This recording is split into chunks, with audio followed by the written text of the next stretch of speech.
Good morning and welcome to KidNuz, generously sponsored today by the Crossup family of Chicago, Illinois, who get to celebrate two big birthdays this week as Azalea and Desmond turn 10 and 8. Happy birthday from your family and from the entire KidNuz team. I'm Tori. Today is Tuesday, November 30th, 2021.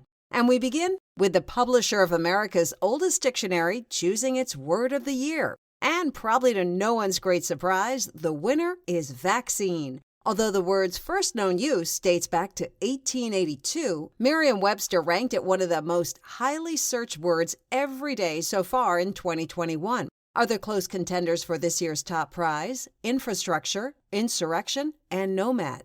Also in the running, perseverance, which, as you probably know, is also the name of NASA's toughest nails Mars rover. That winning name was chosen by a Virginia 7th grader, Alex Mather, out of 28,000 entries in a contest the space organization held last year. There's a major shakeup in the Twitter sphere. Jack Dorsey is stepping down as CEO of the company he founded 15 years ago. Mr. Dorsey is credited with bringing the messaging service to life by sending the very first tweet, which read, "Just setting up my Twitter." But this isn't the first time Mr. Dorsey has said ta-ta to Twitter. He was forced out of the top spot in 2008 and went on to create the successful mobile payment company Square. Still, he remained involved with the company in various roles, finally returning to his CEO job in 2015. Now, however, the billionaire businessman, whose name and image are closely tied to his company, says Twitter is ready to move on without him. Sink your tusk into this. In 2019, two explorers were on an underwater excursion off the coast of California when they spied what they thought was an elephant tusk 10,000 feet below sea level. They could only take a small piece of it with them, but this July they ventured back into the depths of the Pacific for more. With the help of other researchers, the explorer duo announced that what they had collected did in fact belong to a Columbian mammoth, a less fuzzy relative of the woolly mammoth. Other tusks have been found in the ocean before, but never so deep. We still don't know how dangerous the new COVID variant will be or how current vaccines will hold up against it. But at least we now know how it got its name. As each new variant is discovered, scientists have used a letter from the Greek alphabet, beginning with alpha. Some, like Delta, have stuck around, while other variants have petered out. Before Omicron, the 15th letter of the alphabet, the last name used was Mu. So if you're going in order, Nu, spelled N-U, and Gajai, spelled X-I, were next on the list. Why were they skipped? According to the World Health Organization, Nu, though spelled differently, might send the wrong message that we're dealing with a brand new virus. And Xi is spelled the same as the common surname in China and is also the name of China's leader, Xi Jinping. The WHO maintains that in the naming of viruses, it's best to try and not cause offense to anyone.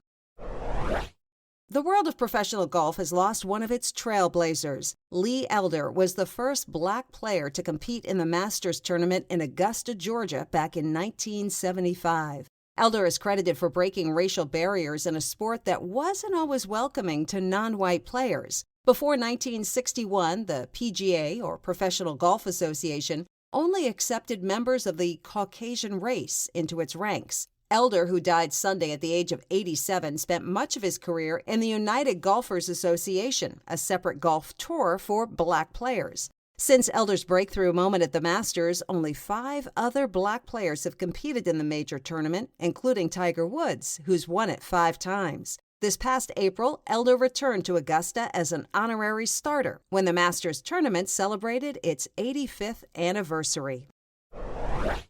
It looks like Texas's next governor will definitely not be a movie star. For the past 2 years, actor Matthew McConaughey has flirted with the idea of throwing his hat into the ring to lead the Lone Star State. But on Sunday, he declared he is out of the running. Instead, he says he will focus on supporting others, both in and out of public office, who are creating pathways for people to succeed.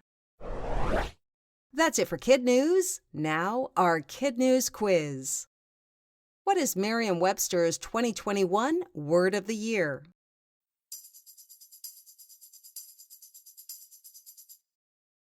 Vaccine. CEO Jack Dorsey is stepping down from what major social media platform?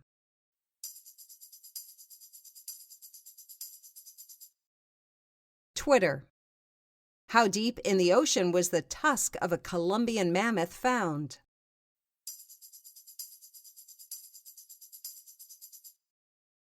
10,000 feet. Who has announced that he won't be running for Texas governor?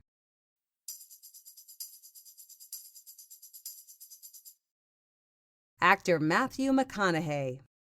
In our KidNuz Kicker, we now know the theme of this year's White House holiday decorations: Gifts from the Heart. First Lady Jill Biden shared the reveal with a local group of second graders as she unveiled a 350-pound gingerbread house with sugar-coated hospitals, schools, police, and fire stations in honor of first responders. Another standout is the 18-foot-tall Christmas tree, decorated with white doves and ribbons showcasing every U.S. state and territory. The Bidens also included a personal touch in their decor. Hanging from the hearth of the state dining room are Christmas stockings with the names of their grandkids. The White House is currently closed to visitors, but the First Family says interactive online viewing opportunities will be coming soon. Before we go, a big KidNuz shout out for our terrific teachers and their students: Ms. Smith at Portland Estates Elementary in Dartmouth, Nova Scotia; Mr. Novak's Panthers at Kolb Elementary in Bay City, Michigan; Mrs. Saria's Gators at Goose Creek High in Goose Creek, South Carolina; Mrs. Antuna's Badgers at Roger E. Sides Elementary in Karnes City, Texas; and Mrs. Moss and her Eagles at Amsterdam Elementary in Hillsborough, New Jersey. Thanks for listening, and once again, happy birthday to Desmond and Azalea. We hope you have a great week of celebrating, and we hope you tune in for more KidNuz tomorrow morning.